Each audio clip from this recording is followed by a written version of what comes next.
Ready to go! Alrighty guys, welcome to another YouTube video. Special video today. The reason it's special is Facebook actually put a memory in my newsfeed today of the bottom 8, and of course 2 years ago today I competed in what was for me probably the most significant and impactful tournament that I've ever taken part in. It was a turning point for me. I really feel like it was the catalyst to getting opportunities in the WAL. It was the first time I had received international recognition, and it was just flat out awesome. So today I wanted to go through and kind of show you some of the best bits of what the bottom 8 was, and show you some of the fun we got up to, show you the best moments in the arm wrestling, and just kind of appreciate everything that was Devon Larratt's bottom 8.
Alright, so this footage came courtesy of Tom Boyd and Juji Mufu. Tom sent me this footage, which is his perspective. There were many cameras in the room that night,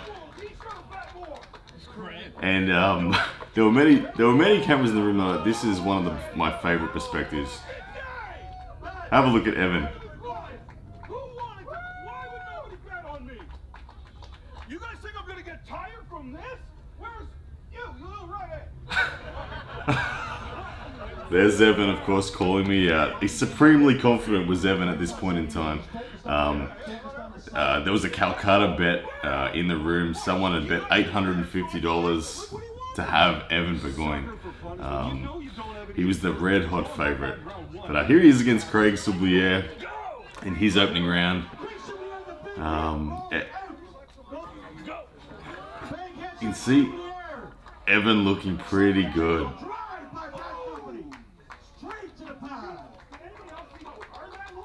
He's man, Evan Burgoyne, you gotta love him. The trash talk that he pulls out is truly spectacular. But there's a decisive 3-0 victory for Evan Burgoyne that set up the room. I didn't know that. I didn't know you had to remove your hat. Oh man! Yeah, get your hair better. Get your hair better. Yeah, okay. So then we have one of the most hyped matches. We have Jujimufu against the Beaver Pumper. Jujimufu was really impactful in the sport, and this time of the journey for arm wrestling online, Juji and Tom became interested in the sport. They teamed up with Devon Larratt. They helped promote this bottom 8, and it truly was one of those moments in the sport where we took a step up in social media impact. So always grateful to Juji and Tom. Here you can see Juji in the... I don't think you could find a beaver outfit, but he found a chipmunk one. That was next closest thing. Way too much for the Beaver Pumper. Beaver Pumper, good dude. Some of the most random YouTube videos you'll ever see. If you want to see weird music sung about arm wrestlers, go check out the Beaver Pumper podcast. But so at this stage of the tournament, I was starting to get a little nervous. I think I was up next. My first match was going to be against Chris Gobby, the long-awaited match against Chris Gobby. He had talked shit about me for so many years that I was only a novice arm wrestler. He'd made claims that he was gonna put me in a hook and throw me off the table. And that was coming up next. This is for all the beavers. Beaver Pumper putting up a good fight. Admirable fight. But Jujimufu just too much fundamental strength.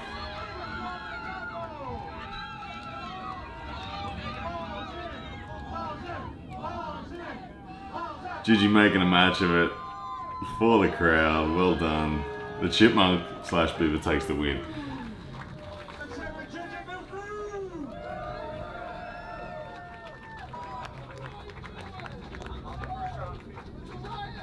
Got my confidence up.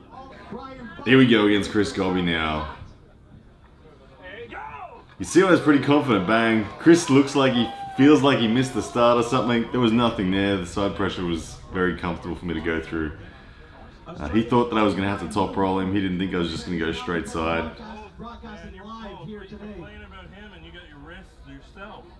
Come back. Come back and then come towards you. My thumb. Just say go. Just say go. What did you say? Just say go. Very simple pin again. Different level of strength. I can't blame Chris. It makes sense. You can wear it backwards. Yeah. It does make sense. Okay. Yeah. Chris, Yeah, Jujimufu thinks it makes sense. I do too. Here I get fouled for Chris carving in, trying to go early. It's hilarious. I'll just sit there doing nothing. I say, let him go early. I'll pin him anyway. It's fine. Whatever. So there we are. I'm through my first round. Evan Burgoyne's through his first round. We're now destined to clash. We got the other opening round, Adam Taranenko, the Russian spy, up against Jonathan Lava. Man, Jonathan Lava is such a good dude. Love this guy. Massive flash pin from Adam. Jonathan's... I can't remember how many bourbon and cokes Jonathan had at this stage, but there was... The tally was pretty significant. The Russian spy looking fast and strong. Lava looking like an aging construction worker. Some of the commentary from John Milne is spectacular. Lava going early. Another flash pin from Adam. Poor Lava was outgunned in this match. He didn't stand much of a chance, it seemed. Lava wanted the straps. Adam wouldn't give them to him.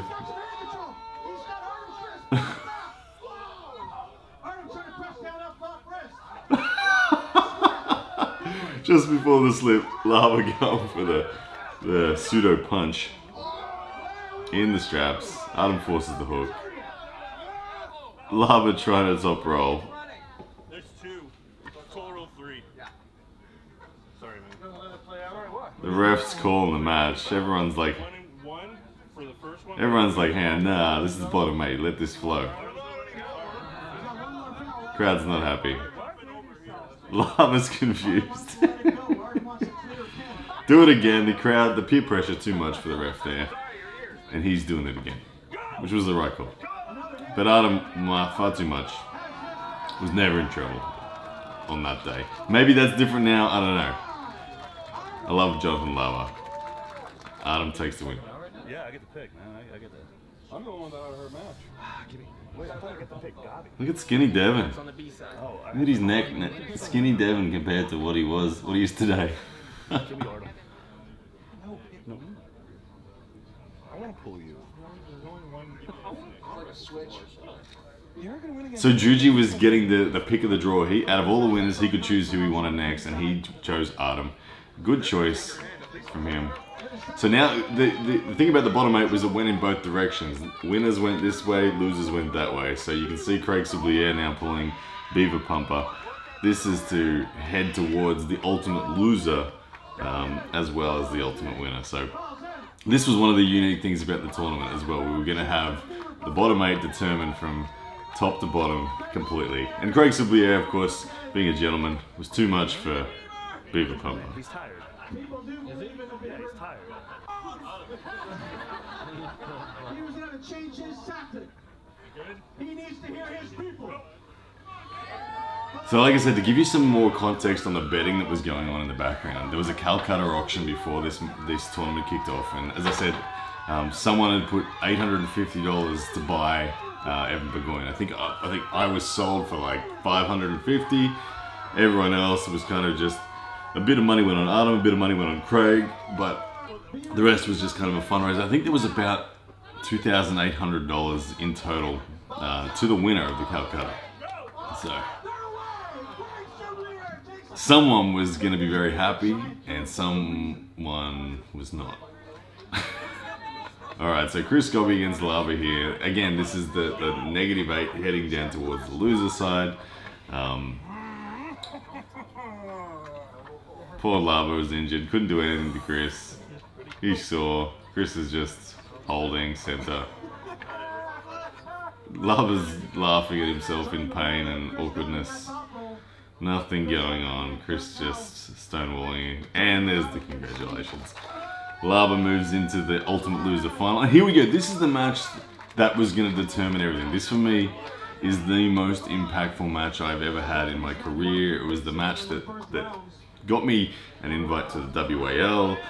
It was the first in it was the second match in an 11-win run for my super matches that still stands to this day. Yeah, I'm not the favorite by any means. First one put into a hook. Evan Burgoyne right now supremely confident that he's got the match. Thinks it's totally done. Second round, however, as you guys know, adaptive arm wrestling is what I pride myself on.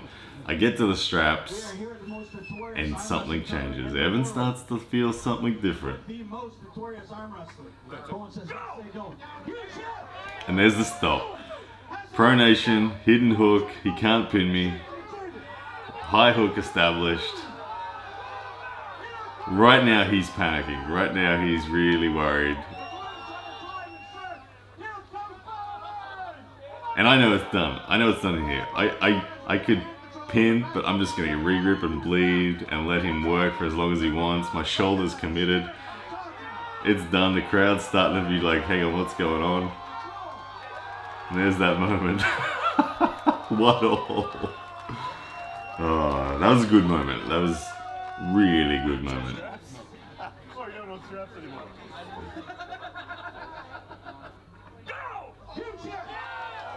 Evan's wrist goes busting back there. He didn't want straps, but his wrist went hard. In the straps again. This time, oh, we're slipping again. They made us start again. I didn't realize we had to go again. Evan tried the top roll. Wasn't going to work. In the straps again. Now this round, Evan gets the win. He gets that venom again. He hits with the side pressure. Gets enough over my pronation that the stop's there, but it's not there completely. He starts hammering back and forth and eventually gets through. 2-1 to Evan.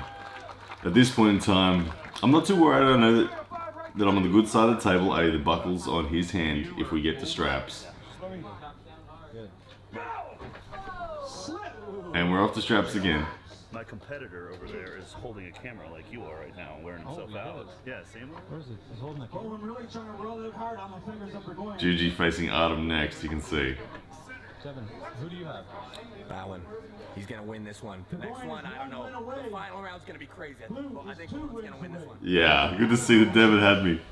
There's the start, there's the stop. Very much the same as round 2. Evan can't get through. The pronation, back pressure, high hook is set. He lifts his elbow. He can feel it, that it's gone. He can't pin. I'm dead set laughing at him now, looking at the ref saying, is that a win yet or what? How do you not see me? Wearing someone else's pants. The Bears. Alright, this is the round that matters. You like that? Okay. I'll go. He's asking me to Starting in a hook. Evan Burgoyne's domain here, but I could feel that I didn't want straps here. I could feel that he was gassing. And there it is. I stay tighter than him. Side pressure comes through for the win. Beating Evan Burgoyne, eliminating him from the tournament, and really setting up the win now. Best match I've ever pulled in my life, to be honest. Right then and there, that was the, like I said, that was the most adrenaline high I've ever been on in an arm wrestling match. A lot of fun, seriously a lot of fun.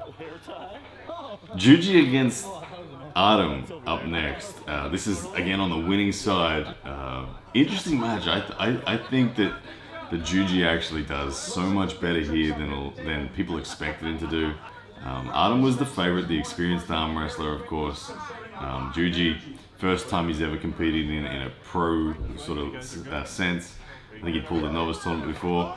You can see the false start from Adam, but Juji catches it, returns it, and then pins him. And Adam now sweet talks his way back to a restart.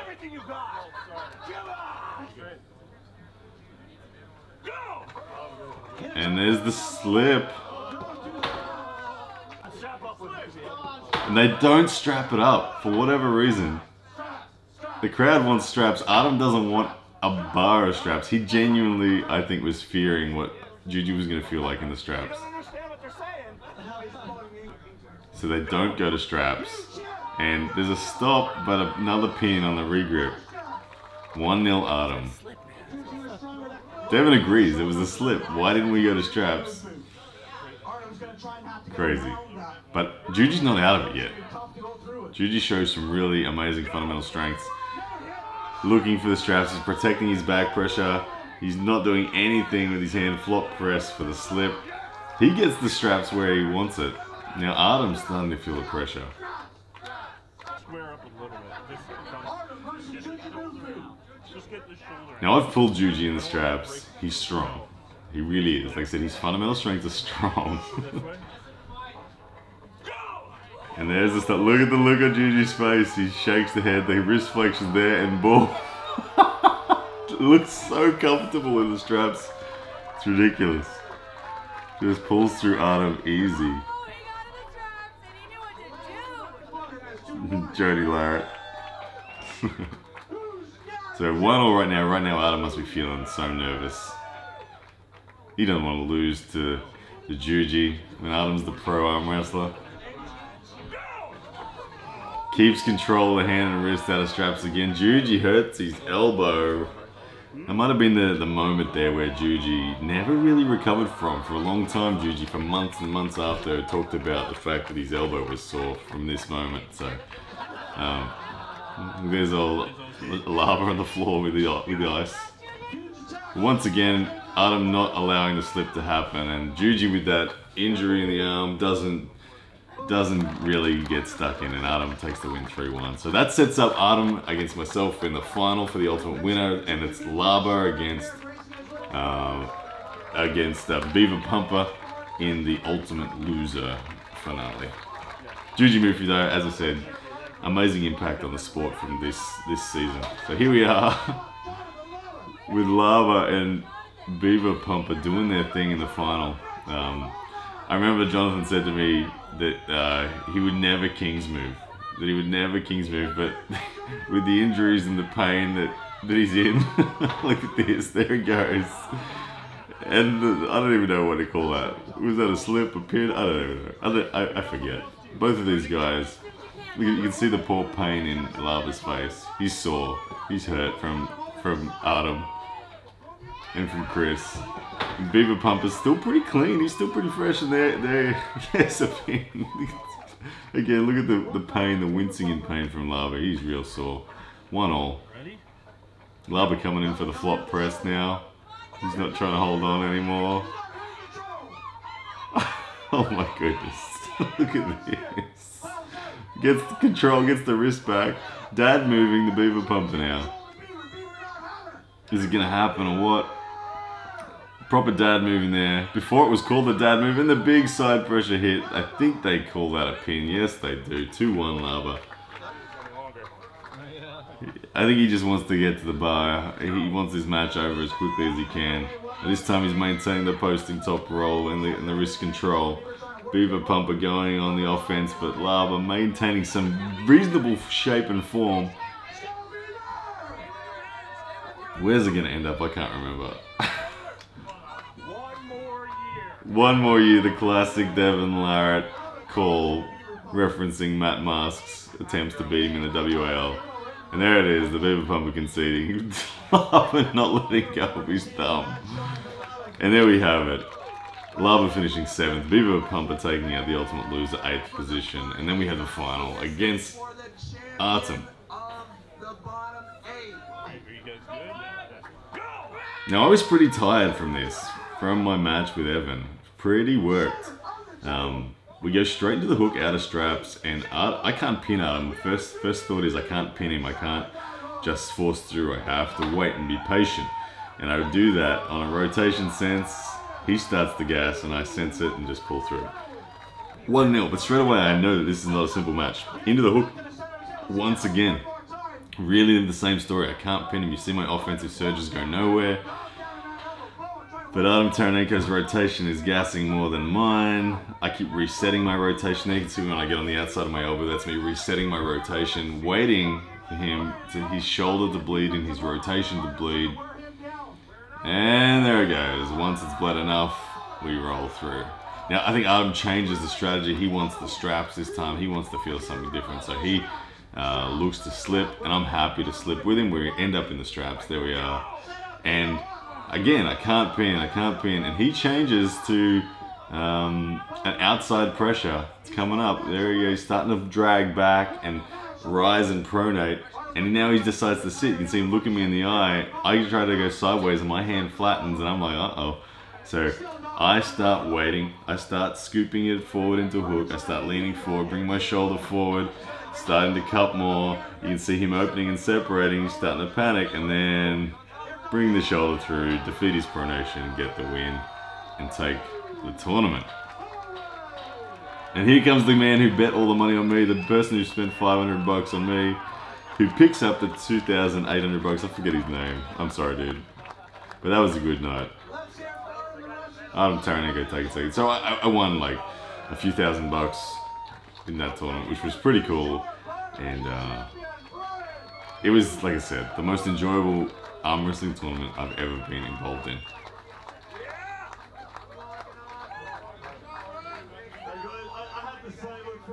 A massive thank you to everybody in this room, you guys. This is the best atmosphere I've ever arm wrestled under, so thank you.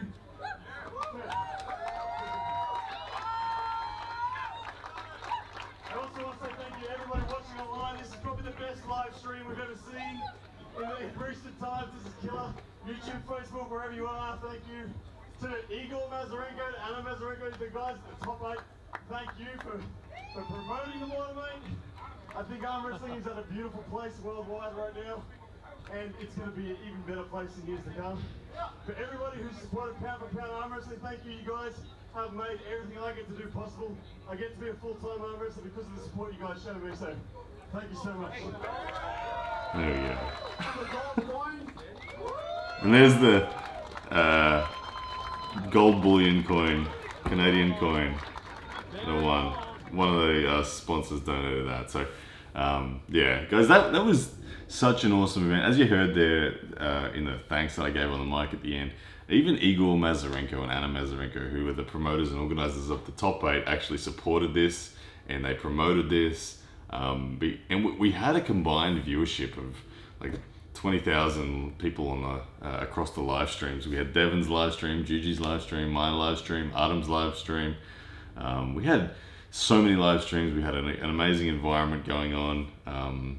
It was one of the most talked about arm wrestling events in the history of the sport, and it really changed the game. We unfortunately didn't get to see a bottom 8 again the next year due to coronavirus. It was scheduled. I was going to be there.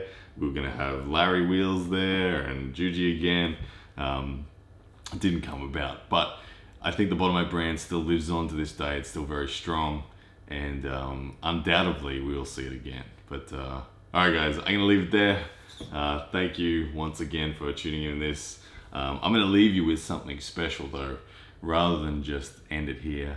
If you've never seen it before, you're about to see the bottom 8 film clip, dance film clip that is. All right, guys, see ya.